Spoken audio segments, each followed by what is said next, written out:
Yeah.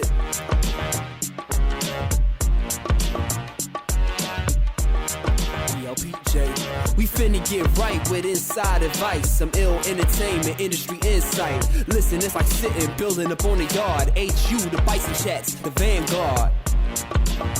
HU, you know. What's up? What is up? Welcome to the yard, aka the Bison Chats. I'm your host, Roddy Mel. A bison, interviewing a bison in the entertainment industry in association with the Kelly R. Griffin Bison Project from Howard to Hollywood. Cycle 2, a feature film project that will be written by, produced by, directed by, and starring H.U. Bison. If you hear any gurgling or pouring sounds, it's because it's noon on some college campus and we are doing some social drinking. I must remind all listeners to play the Bison Chats drinking game, in which each and every time you hear the word bison, you take a shot of an alcoholic beverage. Get your drink, get your shot glass ready. Bison, bison, bison, bison, you better catch up. On today's show, we have a producer, a development executive who has worked at E! Channel, HBO, and most recently BET. You played part in some of what I call the Tiffany programming at the BET, like the BET Awards. This is Miss Nikita Adams. My name is Nikita Adams. But most of all, you are Howard Bison. And but you were magna cum laude. Well, hold on. I don't know many people did that. Well, I would have been summa cum laude. It was a very touchy subject, actually. It's a very touchy subject. It really is. It was rough getting out of Howard, but I would have graduated summa cum laude. Mm-hmm. But the only grade that I made, the only time actually in my whole college career when I made a D was in volleyball. Wow. So I took volleyball as a senior, and I'm athletic now. I'm in better shape now than I was when I was in college, but I was never really athletic. But, I'd take PE, and I always made A's because I showed up, I performed, and there's always a written test, and I always did 100%. And I figured I would do the same thing in volleyball. But they separated the class from the athletic to the non-athletics. So on the non-athletic side, it was like me and like these two obese twins and like all the disabled people. Like we're all on the same team and we're playing the athletic kids. And we could barely get the ball over the net. Who did you piss off at Howard? Well, no, we were just struggling because we weren't athletic, right? But I'm thinking it's no big deal. I'm showing up, I'm performing, I have great attitude, wonderful sportsmanship. I'm going to get an A. My grades come out and I get a D. And I was blown. And I appealed that grade to the highest level that I could. And it had to come back to the teacher. I'll never forget the volleyball teacher. Who was it? I won't say her name, but if you were at Howard, in 2000, she was a volleyball coach as well. She had a McDonald's to-go cup with some Jack Daniel and ice in it. And she was leaning off the side, and I'm like, "Yo, this is great." I was like, "I can't believe you gave me a D." We sitting outside of Burr. I was like, "I can't believe you gave me a D." I was like, "I don't deserve a D." She was like, "Well, what did you make on your performance test?" I was like, "I think I made like a 17 on the performance test." Mm-hmm. She was like, 17 out of 100. And I was like, "But I couldn't get the ball over the net. Like you got me with like these two obese twins and all the physically disabled people in the class, and then it's me." Like, how do you expect us to score against the athletic kids? Nikita, I'm not judging. Well, but she was judging me. She was judging me and was getting tipsy. So she didn't change the grade. It was the worst day of my life. Wow.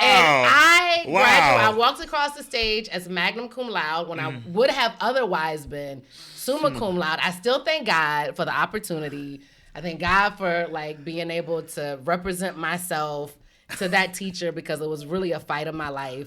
But at the end of the day, it doesn't make a difference now. My life experience hasn't been different, Magnum versus Summa. But yes, I did graduate magna cum laude, and I'm very proud of it. Yeah, and you're a North Carolinian, and did you? Right, so I was born in North Carolina, and then I left North Carolina when I was 4, and we moved to my great-grandparents' farm. Mm-hmm. And I'm lived, I consider that I grew up between North Carolina and D.C., my mother on the farm, my father in D.C., and I did that until I graduated from high school and went to where in D.C. and where in North Carolina? Did you ever see The Color Purple? Oh, who hasn't? So that's where I'm from. I'm from a little hamlet called Peachland, North Carolina. Population 928. I'm sorry, 528, but now it's 527 because I'm here with you. It's a very, very small community. They came to Peachland, North Carolina, and shot The Color Purple. And so I grew up in that environment in North Carolina. And then when I went to stay with my father in D.C., my father is in his family. That is a difference. It was a shift, but it made me colorful. And again, I'm grateful for that experience, that life. So I grew up on a farm. We had pigs. Pigs put me through college. I always tell people, man, even when I was a vegetarian, I would eat chitlins once a year, because it kept me grounded. But yeah, I grew up, we had pigs. I had a pony. You kept it real. We had chickens. Wow. It was a farm. Like I'm a farm. Like I know how to manage a farm. Like I know the farm business. Have you ever had to go on, with a chicken? Oh, absolutely. But we would wring their necks. You done that? We would have what you would call chicken picking parties. Right on. I would invite Kelly and you and Stacy, and I would have 100 chickens. And you grab a favorite chicken and you all would help me kill them and take the feathers off, and you all would help me clean them. That's called picking. And then in return, I would give each of you a chicken or two. And I'll say this: before I had dreams and visions of being a filmmaker in Hollywood, I had dreams and visions of going to Howard University, and that was a dream that was very far-fetched as well. And I found out, living on a farm, I found out about... Was it your time in D.C. that made you... No, because it wasn't until I was in middle school that I even knew Howard was in D.C. I found out about Howard University. The first time I heard about Howard University, growing up on a farm, I looked at a lot of television because there just wasn't a lot to do. And I was watching A Soldier Story. And you remember Howard Rollins, yes, the lawyer, he said that he went to Howard Law School. Mm-hmm. And I didn't quite know what Howard Law School was, but that was really the very first image of a black lawyer. I didn't even know black people were lawyers. I had never met a black lawyer at that time. I think I was 8 or 9. And I was like, there is a thing called Howard Law School that's creating black lawyers. Well, I want to go there.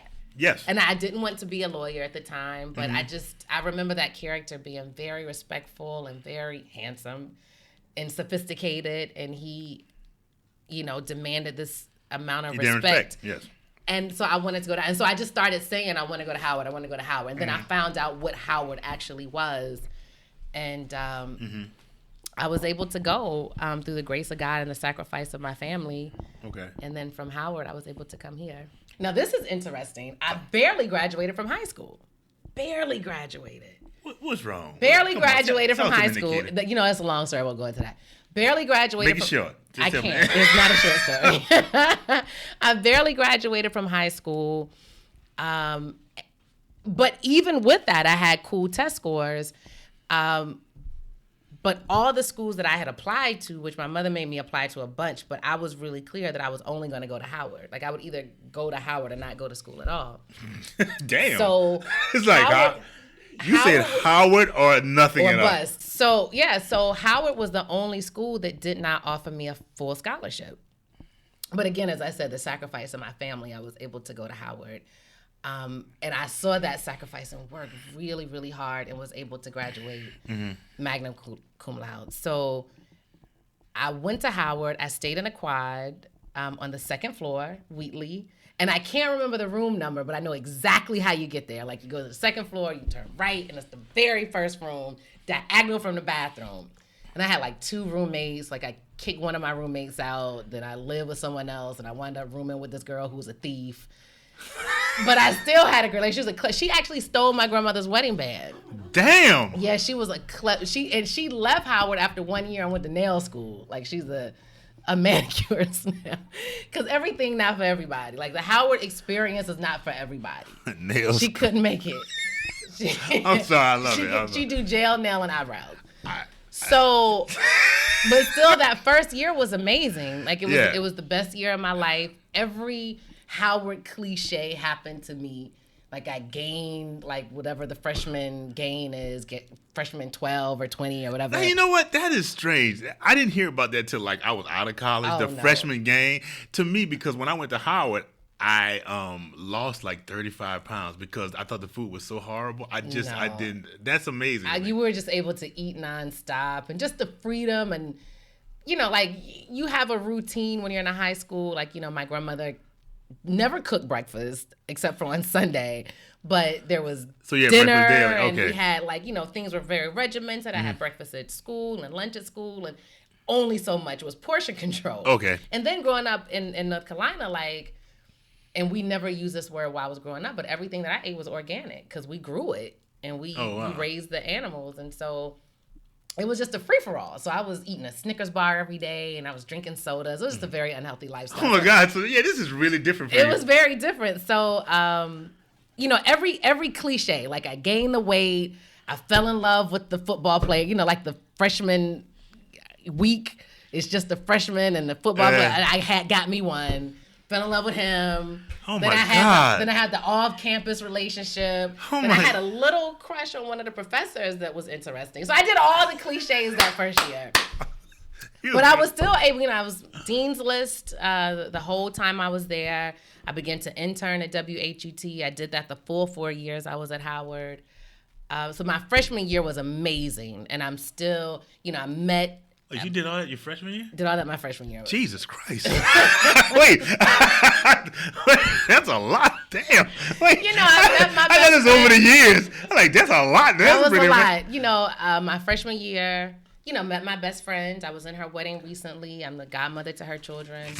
So, I had an amazing time. You really did, because I'm sitting here thinking and now it's the sophomore year. No.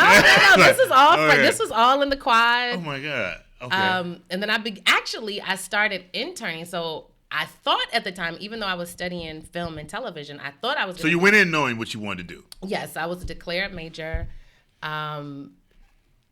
Communication, and my emphasis was TV.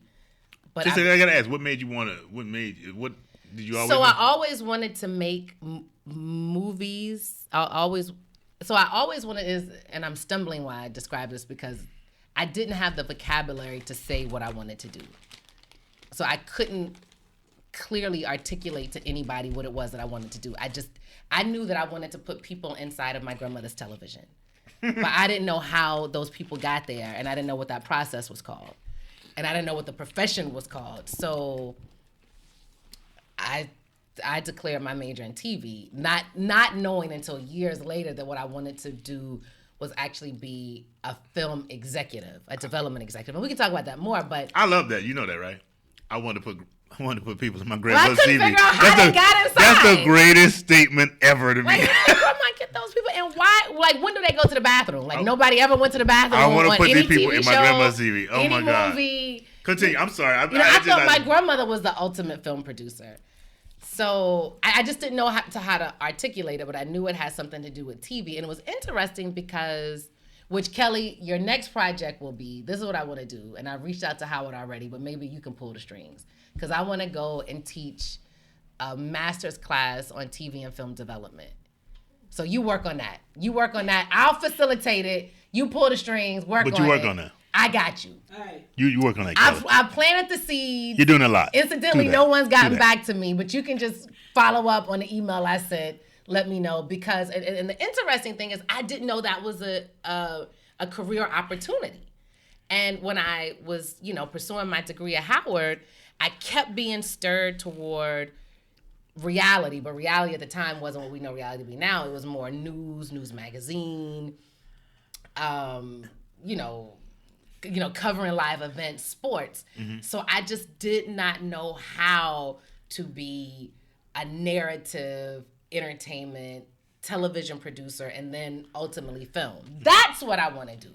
Mm-hmm. I do want to produce, but I want to produce in this kind of environment, these kinds of stories, and I want to do it in this way. So I want to service the artist and, create opportunities for the artists to make the arts under the banner of a larger brand, like what I did for Jamie Foxx and similar to what I was doing for Forest Whitaker. So there was a lot of riding blind that I did after I moved to Los Angeles. And then it took a while for me to meet the idea of development. I didn't know what development was. And when I found it, I was like, this is it. Yeah, this is it. Were you in a sorority? No, I was not in a sorority. Okay. And the interesting thing about that is, and I tell students, I used to be the president of the Howard University Alumni Association in Los Angeles. And that's how I met Stacey Alfonso. And I tell the students that because one thing that I do, and I don't even know if I would use the word regret, but one thing that perhaps I regret about Howard was I worked so hard while I was there that I really put my social life on the back burner. Because I did want to ask you that. When I saw the magna cum laude, like, did you party well, at Howard? And then that's the interesting thing, and maybe you all can relate to this in Los Angeles.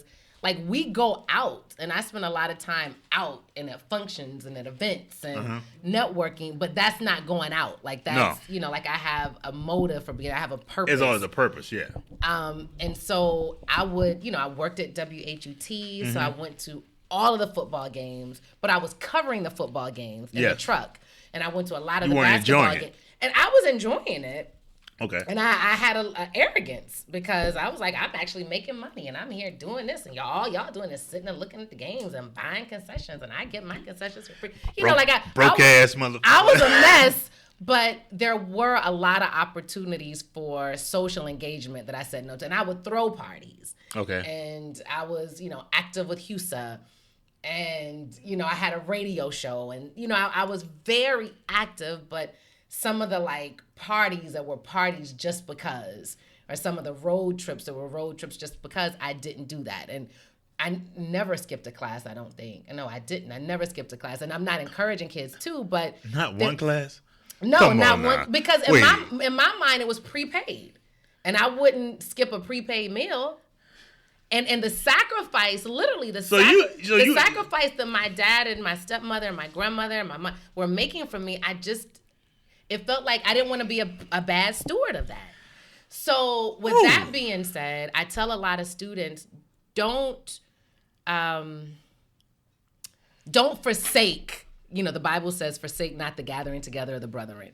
And I say that on a social level, don't forsake the opportunities when you can build social relationships. And I have some amazing relationships from Howard. I could have had more. I could have done more. I could have been a little bit better rounded as a student. I was a good academic student. I think I did okay on the business level, but on the social, I think I was anemic there. And I did some political stuff. I put together this Women's Healing Month for women who had experienced any kind of sexual abuse. And it was a whole month of activities and speak outs. And, I'm proud of the things that I did as a student leader, but I did those to a detriment of my, the social life. And so I tell students when I was a president, I think when I met Kelly, is make sure you spend time goofing off when you can. I never went to the ice cream social. I never did any of I played football and didn't have a campus pal and went to the ice cream social. What do you call the snowball fights in the valley? I didn't do any of that because I was editing. My show was. So at 12 o'clock on the yard is March and it's hot. I would kick it for a bit. But when that clock rang, you went up to your class. You wouldn't. I went to class, and as soon as you would sit in Douglas Hall while everybody by yourself. As soon as I left class, I went to the library. Yes. But I wasn't one of those students who was cramming the night before at the UGL. And those were fun times. I remember one time, all of my friends were cramming for this economics exam. And I knew it. I didn't have to cram. I had the information. I was ready, set, go. And I think my grandmother had sent me a sweet potato pie. So I took the pie to the UGL, and I broke pie with the brethren who were struggling and tried to help them. And I went back to my room and went to sleep and had a good night's sleep. You are an American original. You are an American original. So I say that if there are any students that are listening, look for opportunities to be well-rounded, especially if you want to pursue a career in entertainment, because that's what's going to make you a good entertainment executive. That's what's going to make you a great storyteller or a good music producer, a good songwriter. Those things come as a result of a round life. Experiences. Life experiences. Fun times that you have. So that's one of the things that I would say, if I could change something, I would change it. But since I can't change it, the experience that I had at Howard were amazing. Okay. Howard hustle. What was that one time where when you got cornered, like I'm in a bind, that Howard hustle, and you it kicked in, and it's like you had to do what you had to do? No. And did that ever kick in? No, I don't think it probably didn't. My Howard hustle kicked in, but I was never in a bind. I mean, again, like I just really thank God for my family. But you know what I did? I used to sell candy. I sold candy. I sold hot dogs. That is definitely different from the last story we heard. Because wait, what did he say? What was he selling? Never mind. No, tell me what he sold. Tell me what he sold.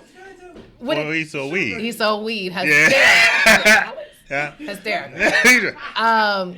No, because my dad didn't live too far. I would go to like Costco. Okay. And get like a big thing of candy and get a bunch of hot dogs. And I sell them joints. Okay. And made some money. So I never. And well, then in my mind I'm doing a Howard hustle, but Daddy lived right. Like if it was ever a problem, my father didn't live really okay. But I never. It was never a situation where I needed and didn't have. Like I felt I was close to the end and was about to fall off. Because Howard was a very protective, environment. Like everything that I needed was there. And then I worked at HET and I got a check, and I still sold candy. Okay. I graduated from Howard, and it was interesting because I graduated with great anxiety because I didn't have a job. And so all of my business school friends had jobs or job offers. My architecture friends had job or job offers. It's interesting. My baby brother is 22. He's at UGA right now. He graduated last weekend, the 13th, I think. And months ago, he got a job offer. $70,000 a year coming out of undergrad. And there were a lot of people with those stories. So I didn't have a job offer. I didn't know how to start in this career. I didn't know, do I just move to New York blindly? Oh, what I said earlier is I thought I was going to be a music executive. I wanted to be a music executive. And the thing that kept me from being a music executive, Little Kim. Little Kim's album came out. I was working I was interning at Atlantic Records for another alumni, Chris Washington. Chris Washington gave me my first job in entertainment, and I will always love and respect him. Yeah, with the Bush. He's the current HUAA president. Yes. He gave me my first job in the entertainment industry. I was college rep for Atlantic Records, and we're doing all of this work, doing some amazing work. I thought I was going to be this big-time music executive. Little Kim album comes out, bam. And I'm a church girl. Like, I'm Jesus in the morning, Jesus in the noonday, Jesus in the midnight hour. And Lil' Kim had fingers in your twat. And I just couldn't, I couldn't reconcile the two. Like, it literally kept me up at night. I could not reconcile. And a lot of times in the art, when you make your living in the art, there are those impasses. And I haven't had an issue like that big since then, but I have had some smaller ones. So I said, well, I just want to be a music executive. That's it. Like if I got to do this, and if every now and then I'm running into a Little Kim scenario, I just won't do music, and I begin to focus on narrative TV. That says a lot about Little Kim because you worked at HBO. I worked at HBO as a consultant. It was a very short-lived situation, but so I didn't know what I was going to do. I had no idea what I was going to do. And this was 2000. This was pre 9/11. And I believe, I'm a firm believer in, if you don't know what to do what you know to do. So everyone said, well, just work at BET. Just go to BET and just go work at BET. And again, like, there's a lot of arrogance that I had. And there was no way I was going to work at BET. And I'm just not going to do it. I ain't doing that. I literally had an office at WHUT. I was a senior producer at WHUT, and I didn't know at the time that doesn't translate to anything anywhere else. But I just didn't want to work at BET. But I'm getting close to graduation, and I didn't have any. There was no opportunities for me. So I put on my suit, the one I got from Dress Barn. Y'all remember Dress Barn?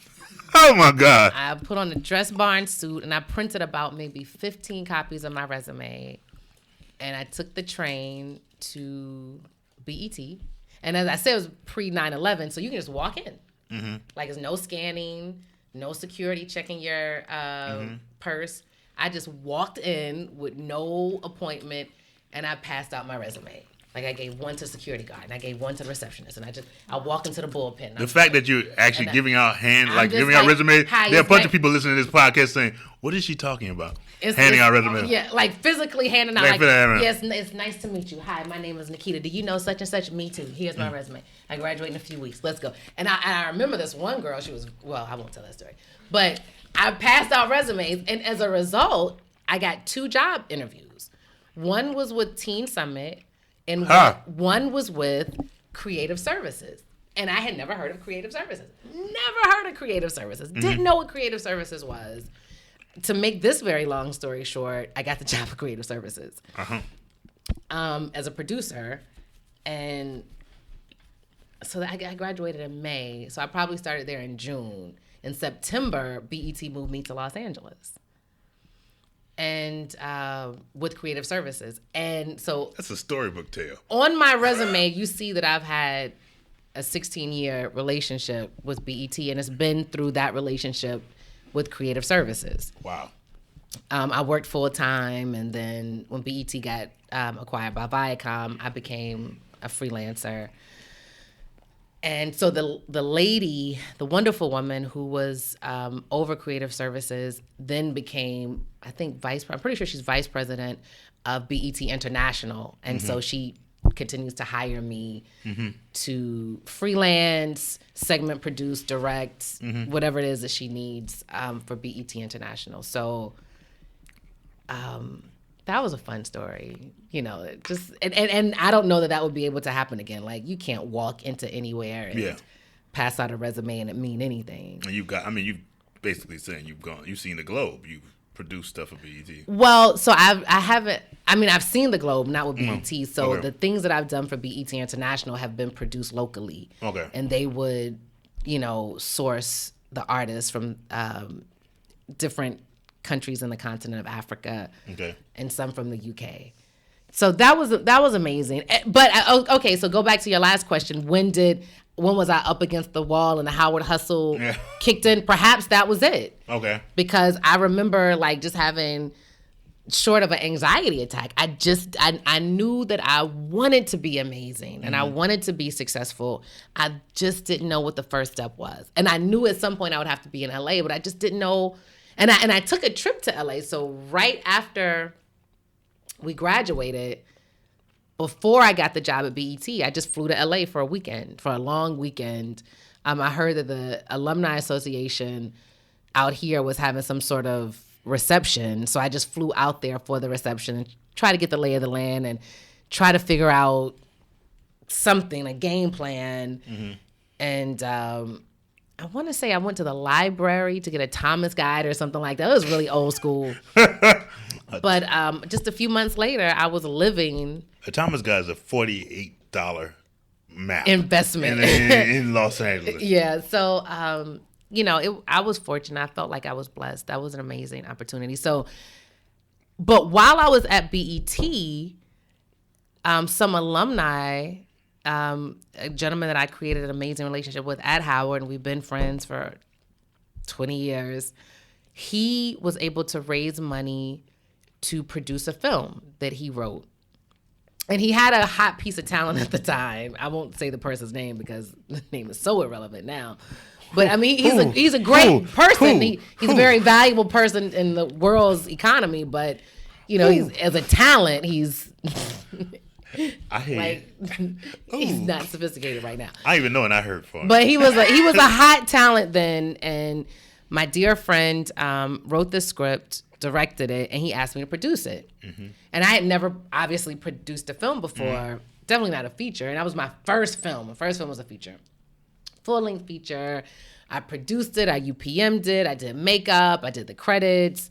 We had a mouse, and I had to like kind of train them. Like we did everything. And this was really back in the day. You had to train a mouse. This was back in the day when you could actually, you know, on a small level get distribution for a film. So the film actually got distribution. Like the film was actually in 2020 videos. And, you know, and I did this while I was at BET. So it was like weekends and nights, and we shot for like maybe a month and a half. And it was a wonderful opportunity. So when I left BET full time, I felt confident enough to start my feature film career, which at that time I was clear that's what I wanted to do. Okay. And you know, you start how you start anything in Hollywood. You start out as an assistant. Yeah. So I was an assistant, you know, for every Tom, Dick, and Harpo. And then I left entertainment for a while because, you know, it's a very broke time when you're assisting everyone, and I wanted to kind of make some money and then come back and I'll be an assistant again and, you know, work my way up. So I started working for another alumni in an executive capacity. And this is during the time when Jamie Foxx won the Oscar for Ray. And so a producer that I had been assisting for a few times, like she and I worked together for Trapped in a Closet, for R. Kelly. Yeah, I did the first 9 Trapped in a Closet. Did you meet the midget?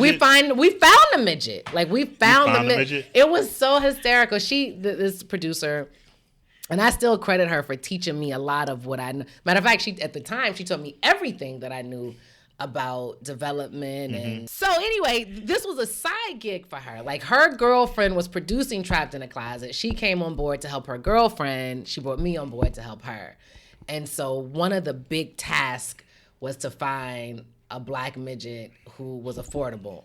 Because as we know, there's one black midget in Hollywood who's a star. And that's... and let's not say his name, but he's a star. He's very expensive. He's very expensive. And he wasn't trying to... And then also that midget, if you remember, he shot himself in the video. In the video, the storyline. And so this superstar midget wasn't trying to... Little person. Oh, you're not supposed to say midget? No. Oh, little person. Sorry. Little person. I'm not offensive. This is with the utmost respect. It's the utmost respect. But the little person shot himself. The little person demographic. I really want to apologize. Yeah. So he had to, you know, he went to the privy on himself, and so yeah, the gentleman that we know didn't want to do that. So we had the hardest time finding a non-celebrity African-American little person for that role. So that was the last thing she and I had worked on together, and then we didn't work anymore. She did Lackawanna Blues, and I came in, I did a little bit with that. But so she got hired to be head of development for Jamie Foxx's new company. Okay. And I had never heard of development. Yes. So we're in 2007. Still haven't heard. I had no idea what development was. And when she broke it down to me, I was like, what? That's what I want to do. Okay. But I'd never done it before. And in Hollywood, if you've never done something, people assume you can't do it. Yeah. And she was like, you can do this. Like, this ain't nothing but, you know, you just... Yeah, just do the job. Just do this, and it ain't nothing. You found a midget. I mean, you found a little person, so you can do this. So I began to work for her, work for that company, and then after a few years, she left and went on and had another opportunity, and so I became head of development for the company, director of development for that company. And then I left there, and that was pretty much what started my career as a development executive. And I was just really grateful to Jamie and to everyone who gave me that opportunity. Have you noticed any more companies asking for diverse content lately? Are we in style? I would say, and so the answer to this question, anyone who would answer that question is speculation. How would you define? You're talking in the film business, right? Mm-hmm. Like, how would you define a diverse film, or even a black film? Like, what would make a film a black film to you? A black film to me? A black film to me to be an entire black cast. That's a black film. Okay. But you're talking about diverse? Diverse is a bunch of different various people of different various backgrounds. Okay, well, let's just stay with the black thing because we black in here. Yeah, right on. I think, yeah, we pretty much, yeah. No, we definitely black. Right. I ain't combed my hair in 20 years. I was just checking. That's all. Let me think of a good one. Princess Diary. Princess Diaries. You ever see that? Yes. Would you consider that a black film? God, no. I would.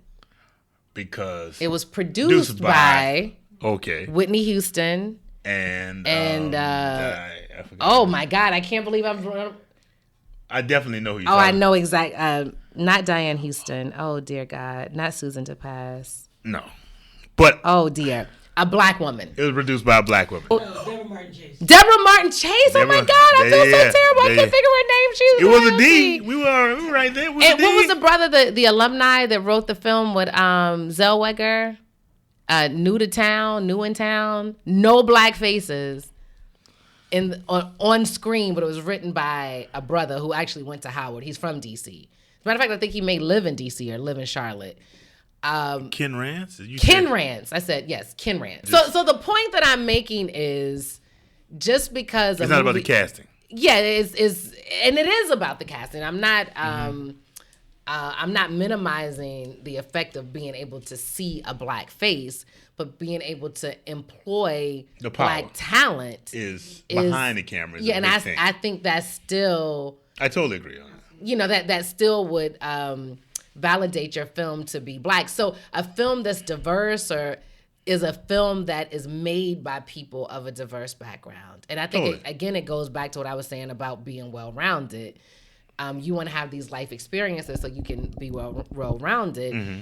And in terms of a company, especially a film that you're running, you want it to be as well-rounded as possible by having folk of different backgrounds. Not just to have black faces or not just to have brown faces. Your company won't be better because you have brown faces. That's true. Your company is better because the folk that work there have these worldviews that are different. And all of these worldviews that will affect the creativity of the project itself. Yeah, because there's a big thing going on Facebook. Everybody keeps talking about that 90% of the Black Panther movie is going to be 90%. The cast is going to be 90% African, and I was like, it's based on an African nation.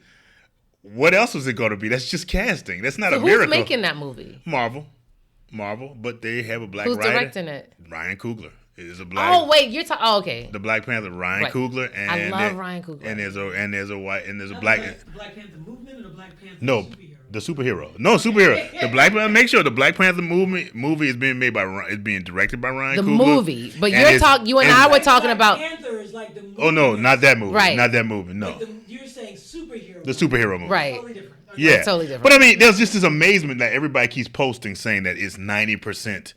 The cast is going to be 90% African or black people. Really? It's an African nation. Who the hell else were they going to cast in it? But you know. Well, what are you going to do? What are you going to do?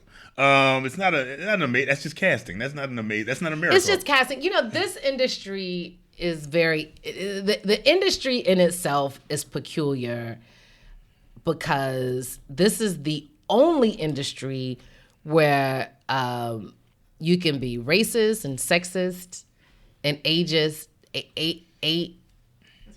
Conjugate that for me. That's right. That's it. Ageist, racist, and sexist, and it's not illegal. It's not.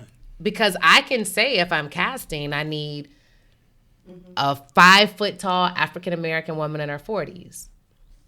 Or I can say, and then a lot of times you'll see companies that say that we want to hire an executive of color. Or we want to hire someone with a diverse background. And these days that means, that definition has become a lot broader. Like it could be a person over 40, it could be a person with a disability. It could be LGBT, Asian, biracial. It works. Yeah, it could be a lot. So it's a wide net. So we can do that. We can speak that language, and it's not illegal. Like if you go to Procter & Gamble, where my brother's about to start working, they say, I want to hire a black woman that's 5 feet tall, who's over 40. Yes. That's really frowned upon. But we can be very specific, and so since we can, why not be? Why not have that that opportunity. But I think that opportunity goes well beyond having black faces in front of the camera. Okay. Any advice for our listeners? I will say this to the students, and I think I did give some advice, which I give advice. This same advice is to enjoy your time there. Every year, don't postpone the indulgence of fun. Be sure to go to, while the tickets are free, go to all the football games and the basketball games because they're expensive when you They're graduate. free. Take it. While they're free now, have a good time. And then I would say breathe, because for the most part, things will work out. I think when you're prepared and you put yourself in the position, for example, I came to LA with preparation. An alumni told me years ago, he said, if you don't stop, you will succeed. Like if you just keep going, keep plugging away, you will succeed. So I would say be diligent, but be specifically diligent, okay? So to the best of your ability, even if you don't have the language, if you don't know enough about the industry that you want to be in, even if you're not trying to pursue a entertainment career, be as specific as possible. That way people can help you. So shy away from saying, oh, I want to be an actor, a writer, and a dancer, and I want to have a magazine, and shy away from that. Try to be as specific as possible. That's not to say that you can't be a writer and a director and a dancer and have a magazine, but when you're coming to speak to a person like myself, I have no influence in the publishing world, and I have no influence in the music world. So if you're trying to pitch me a magazine concept, you just wasted your time. Mm-hmm. So be as specific as possible when you're speaking to someone like myself or like with Kelly. When you talk to people, be sure you are speaking to a person that can help you in that space. So if I were trying to pursue a career in writing, I would approach someone like Kelly and ask, how do I get an agent? Or, how do you come up with these great ideas, and how do I format them? What kind of software do you use? So I would say be as specific as possible. But one thing that I did when I was new to LA, because I felt like there were so many rules, and I think in any industry, there are acceptable rules of engagement, and the industry has a vocabulary that you need to learn how to speak. Learn those quickly. You will turn somebody off, a professional person off, if you use the wrong language.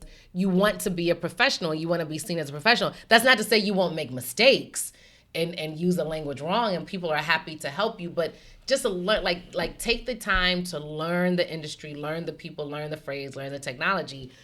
But with that does come, you have anxiety because you don't know if you're going to say the right thing. You don't know if you're going to. So what I did early on was I made this list. I'm not going to say it changed the course of my career, but it definitely changed me as a career person. But I just made a list of everything that I wanted to do, that I would do if I wasn't afraid to do it. Because again, in this industry, people are very... They embrace failure.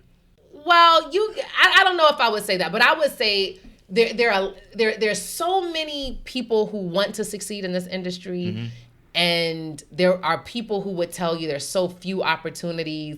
You probably shouldn't work so hard. You probably should pursue something else. Like there are those people readily who would discourage you, right? Yes, understood. And with that comes a level of self-consciousness. So I had a level of self-consciousness. There was all kind of things I wanted to do, and it came with fear. So I made a list of everything that I wanted to do, but I was afraid. I didn't think I had the resources or the background or the experience to do it. I made this long list of everything that I wanted to do, and then I just started doing them.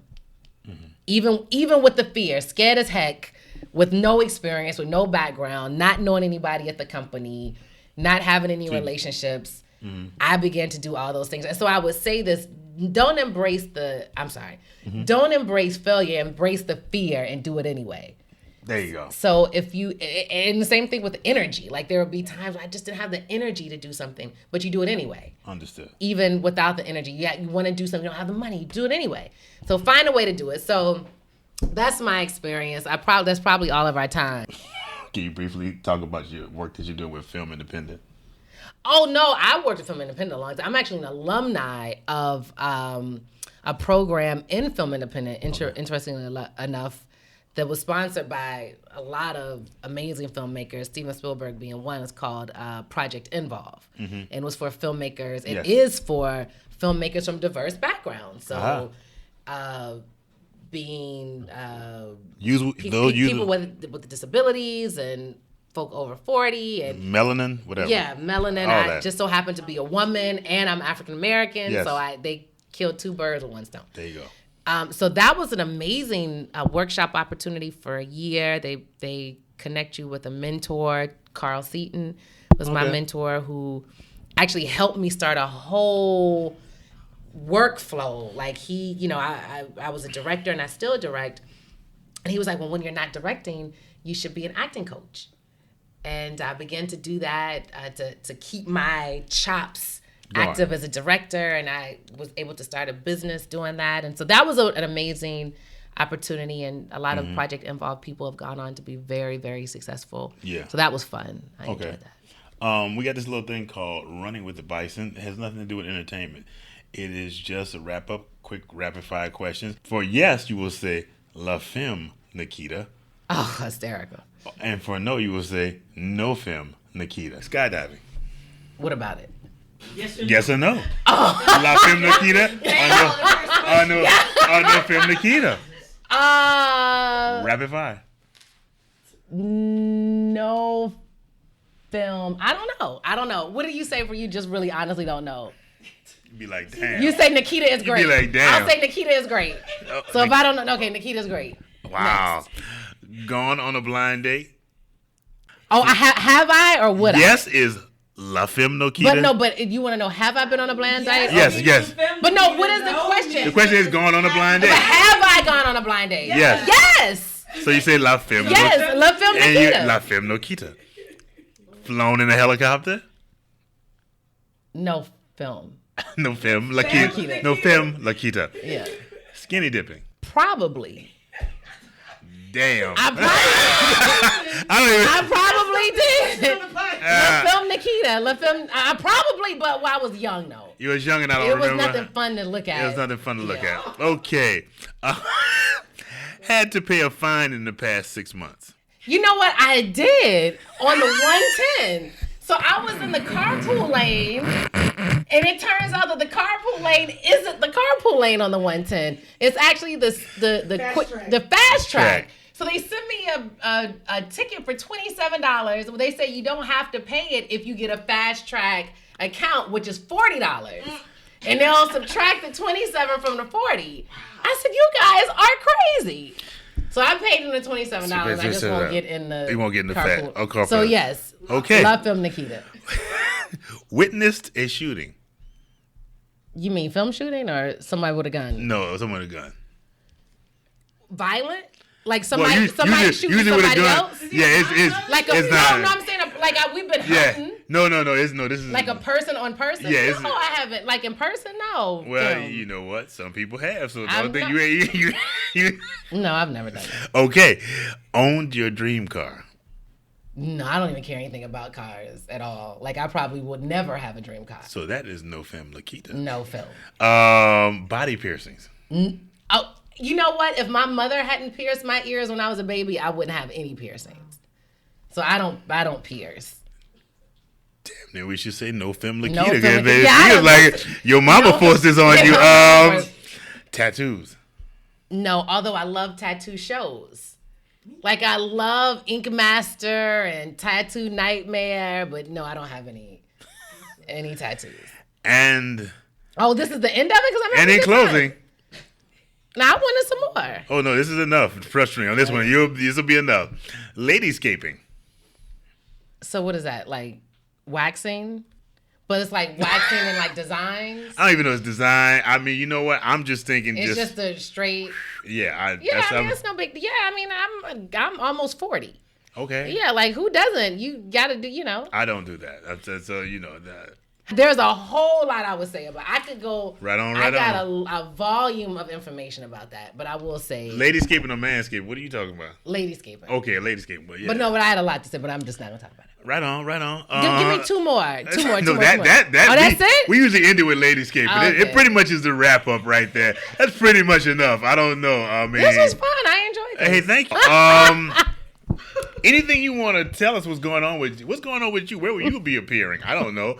I'll be here all week. I just want to say if my grandmother is listening, which she isn't, or if my dad is listening, which he isn't, I'll probably play this with them. Anybody in my family who supported me while I was at Howard, I appreciated the sacrifice. I want to say to the parents of any child that's at Howard now, again, I say I come from a rural farm background, so most of my analogies on life are farm centered. Mm-hmm. So right now you're planting a wonderful seed into the ground, and there is a moment as a farmer where you plant it, you water it, but then you walk away. And nobody in the world has more faith than a farmer. Because there is not a farmer in the world. My grandfather was an amazing farmer, but there is no farmer who does not believe that he or she will not have a harvest when harvest time comes. And so parents, I just want to say, and the same thing to my family, you all have actually planted a seed in the ground, and you planted it in a ground in good soil at Howard University. It's actually good soil. You made a good decision. You found some good soil, and you're cultivating an amazing seed, and there will be a harvest. It may be a while, but there will be a bumper crop, and we're excited. I'm excited as a former officer in the Alumni Association that you picked Howard. If you need us, if you need anything, call Kelly. We are here. Need help? Kelly is here for you. Call Kelly. Kelly is here for you. But I just want to encourage the parents, the mommies and the daddies. We praise God for you, and we appreciate you. And that's it for me. In closing, how can we get in touch with you? And can you through give us Kelly? Through Kelly. Have Kelly hit me. Well, damn. Have Kelly hit me. that cuts to the point. I'm Nikita S. Adams on all social media. So okay. Facebook, Twitter, Instagram, Periscope, everything. Whatever it is, it's Nikita S. Adams. Nikita with the S. Nikita. Okay. Nikita. Okay. Nikita S. Adams. There you go.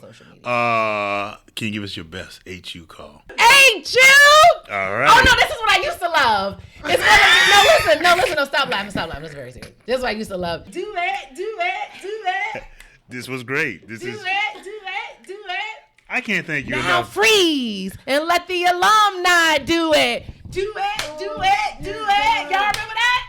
I cannot. Do it. My name is Roddy, man. I cannot thank Nikita Adams enough for coming to this day. This is the greatest podcast ever. Do it.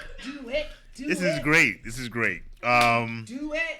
Please look for Bison Chats every Monday on iTunes, and feel free to post your comments and questions. Freeze and let Nikita do it. Please post them at Twitter, KRG Bison Project, using the hashtag Bison Chats. And Freeze. Everybody do it. Woo! And another shout out to Eric L. Powell, aka ELPJ, and Jay Blanco for the Bison Chats theme song. Greer Spry, our amazing social media coordinator. Hillary Guest, our production consultant. He's not a Bison, but damn, we still like him. Now freeze. The alumni. Do it. Y'all don't remember that? Die Monique Drummond, our Bison Chats intern for the day. Also not a Bison, but you're from Philly, and damn it, we like you too. As always, to our executive producers, Stacey Alfonso and Kelly R. Griffin. Again, I'm your host, Roddy Mel. You can find me at Bison Chats host at krgbisonproject.com. And remember, if you wake up You got half a chance. I'll see you next week on the yard.